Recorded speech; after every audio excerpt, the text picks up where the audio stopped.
जय श्री कृष्ण। राधे राधे मित्रों। आज हम सुनेंगे करवा चौथ की व्रत कथा।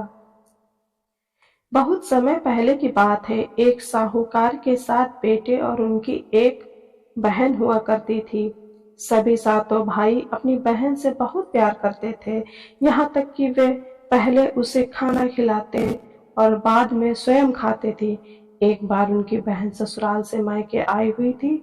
शाम को भाई जब अपना व्यापार व्यवसाय बंद कर घर आए तो देखा उनकी बहन बहुत व्याकुल थी।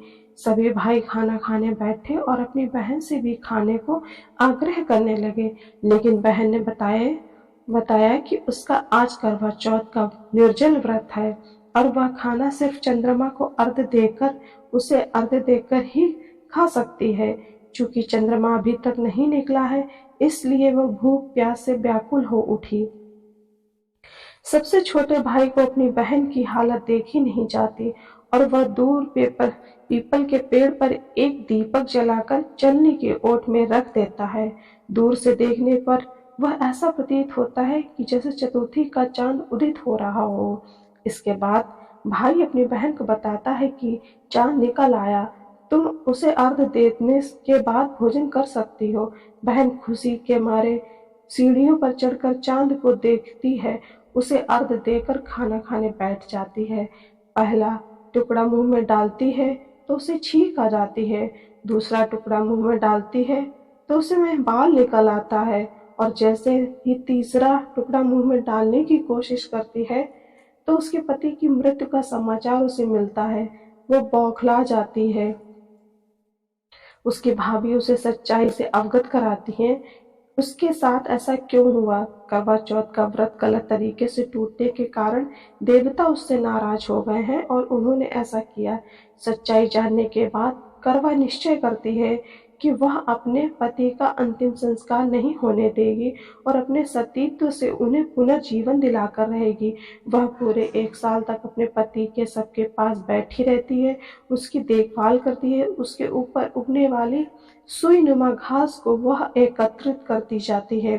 1 साल बाद फिर करवा चौथ का दिन आता है। उसकी सभी भाभियां करवा चौथ का व्रत रखती हैं। जब भाभियां उससे आशीर्वाद लेने आती हैं तो वह प्रत्येक भाभी से यम सुई ले लो, पिय सुई दे दो, मुझे भी अपने जैसी सुहागिन बना दो, ऐसा आग्रह करती है। लेकिन हर बार भाभी उसे अगली भाभी से आग्रह करने का कह चली जाती हैं। इस प्रकार जब छठे नंबर की भाभी आती है तो करवा उससे भी यही बात दोहराती है। यह भाभी उसे बताती है कि चूंकि सबसे छोटे भाई की वजह से उसका व्रत टूटा था, अतः उसकी पत्नी में ही शक्ति है कि वह तुम्हारे पति को दोबारा जीवित कर सकती है। इसलिए जब वह आए तो तुम उसे पकड़ लेना और जब तक तुम्हारे पति को जिंदा न कर दे उसे नहीं छोड़ना।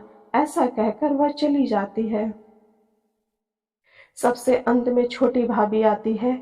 करवा उनसे भी सुहागिन बनने का आग्रह करती है, लेकिन वह टाल मटोल करने लगती है। इसे देख करवा उन्हें जोर से पकड़ लेती है और अपने सुहाग को जिंदा करने के लिए कहती है।